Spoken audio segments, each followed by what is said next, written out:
Assalamualaikum warahmatullahi wabarakatuh. Perkenalkan, nama saya Dimas Pratana dari Prodi Perbankan Syariah, akan menjelaskan materi leadership dan perilaku organisasi tentang filsafat perilaku organisasi. Pengertian filsafat perilaku organisasi. Dalam kehidupan organisasi, orang dipekerjakan, dididik dan dilatih, diberi informasi, dilindungi dan dikembangkan. Dengan kata lain, maka perilaku organisasi adalah bagaimana orang berperilaku di dalam suatu organisasi.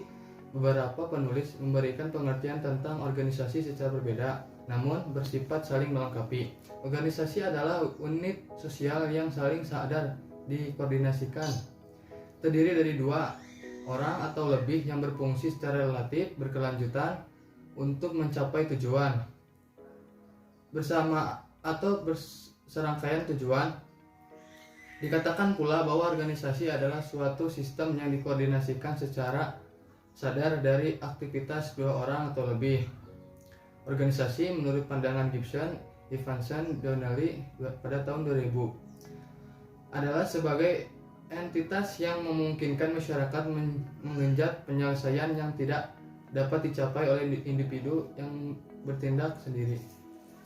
Perilaku individu dalam organisasi. Sophia pada tahun 2008. Untuk dapat memahami perilaku individu dengan baik, terlebih dahulu kita harus memahami karakteristik yang melekat pada individu.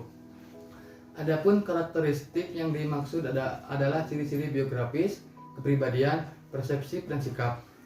Miftah Thohab pada tahun 2000. Manusia merupakan salah satu dimensi dalam organisasi yang amat penting, merupakan salah satu faktor dan pendukung organisasi. Perilaku organisasi pada hakikatnya adalah hasil-hasil interaksi antara individu-individu dalam organisasinya. Oleh karena itu, untuk memahami perilaku organisasi sebaiknya diketahui terlebih dahulu individu-individu sebagai pendukung organisasi tersebut.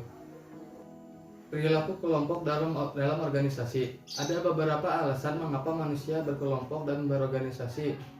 Itu maksud dari Robbins pada 2008. Dalam buku Siswanto dan Agus Sucipto pada 2008 berpendapat bahwa manusia berkelompok untuk alasannya. Yang pertama yaitu rasa aman. Rasa aman merupakan kebutuhan dasar manusia. Perasaan aman dapat berupa sesuatu yang bersifat material atau non material. Dengan berkelompok dan berorganisasi, kebutuhan tersebut akan terpenuhi. Dapat dibayangkan bagaimana seseorang yang hidup sendiri tidak bersosialisasi.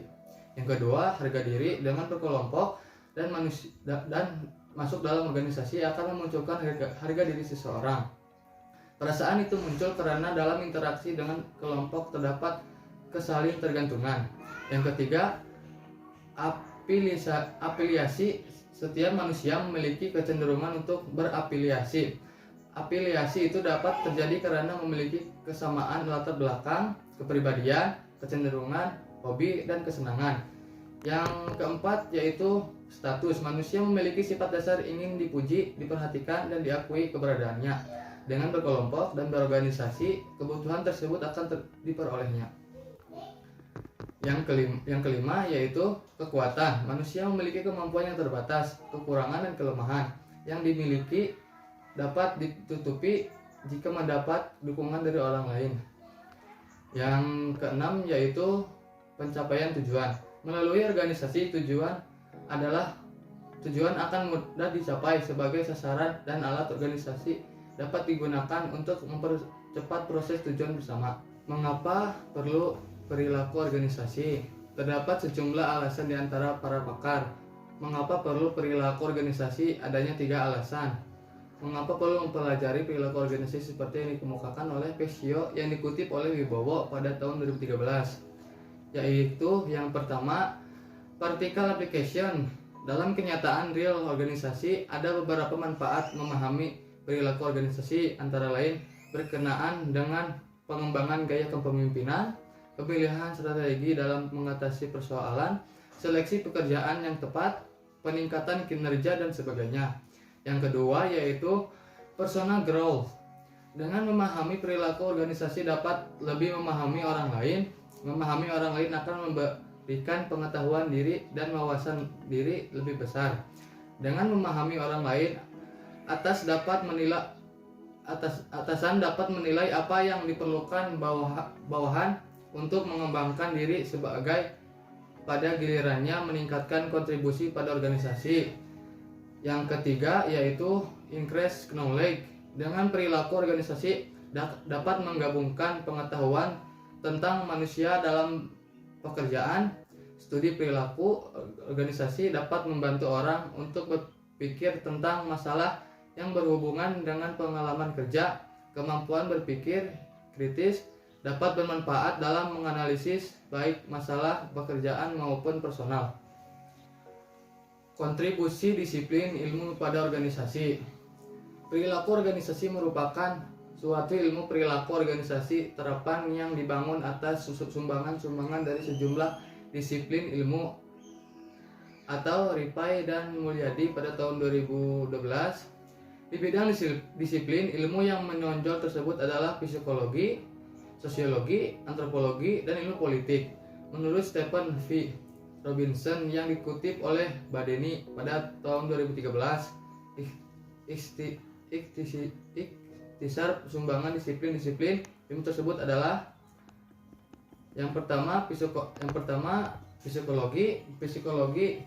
Ilmu psikologi memberikan sumbangan terhadap perilaku organisasi, terutama dalam hal pemahaman tentang perilaku individu dalam organisasi, terutama psikologi organisasi yang mencoba untuk memahami dan mengendalikan perilaku seseorang dalam organisasi. Kemudian ilmu psikologi juga digunakan dalam seleksi karyawan, di mana proses seleksi dan penempatan yang baik dan sesuai dengan kebutuhan perusahaan akan membantu terwujudnya tujuan organisasi. Yang kedua yaitu sosiologi. Ilmu sosiologi membahas tentang sistem sosial dan interaksi manusia dalam suatu sistem sosial. Sumbangan ilmu sosiologi terdapat perilaku keorganisasian, terutama pemahaman tentang perilaku kelompok di dalam organisasi. Masukan yang berharga dan para sosiolog adalah dinamika kelompok, desain tim kerja, budaya organisasi, birokrasi, komunikasi perilaku antara kelompok dalam organisasi, dan teknologi organisasional. Organisasi merupakan alat untuk mencapai tujuan. Dengan organisasi yang baik akan membantu terwujudnya tujuan organisasi. Yang ketiga, antropologi. Ilmu antropologi mempelajari tentang interaksi antara manusia dan lingkungannya. Manusia hidup dalam kelompok dan memiliki kebiasaan-kebiasaan yang disebut kultur atau budaya.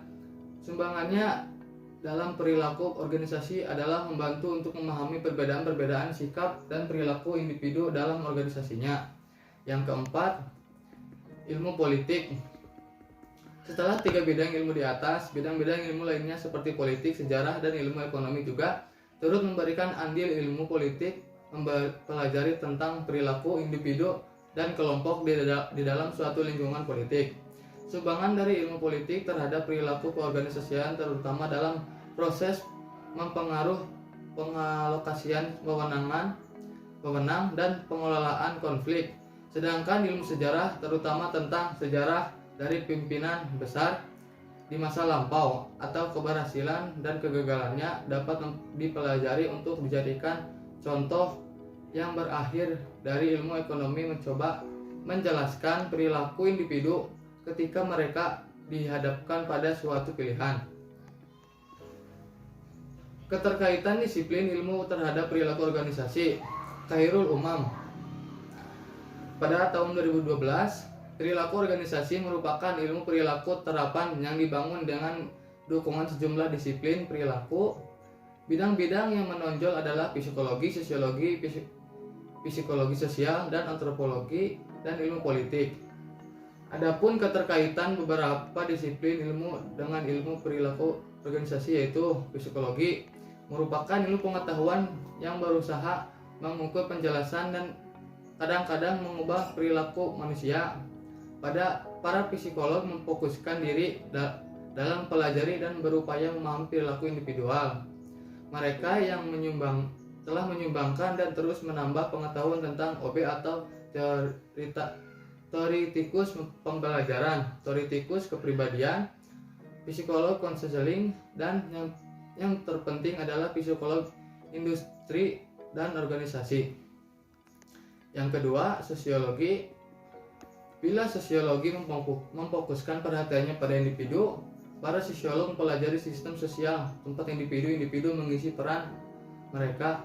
Oleh karena itu, sosiologi mempelajari hubungan manusia dengan sesamanya. Secara khusus, sosiologi telah memberi sumbangan terbesar kepada OB melalui penelitian mereka terhadap perilaku kelompok dalam organisasi, terutama organisasi formal dan rumit.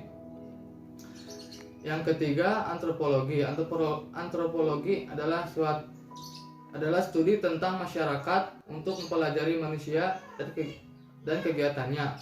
Misalnya, karya antropologi tentang budaya dan lingkungan telah membantu memahami perbedaan-perbedaan nilai fundamental, sikap, dan perilaku di antara orang-orang di negara berbeda, serta dalam organisasi lingkungan, organisasi, dan perbedaan-perbedaan antara budaya nasional merupakan hasil karya seseorang antropologi atau mereka yang menggunakan metode antropologi.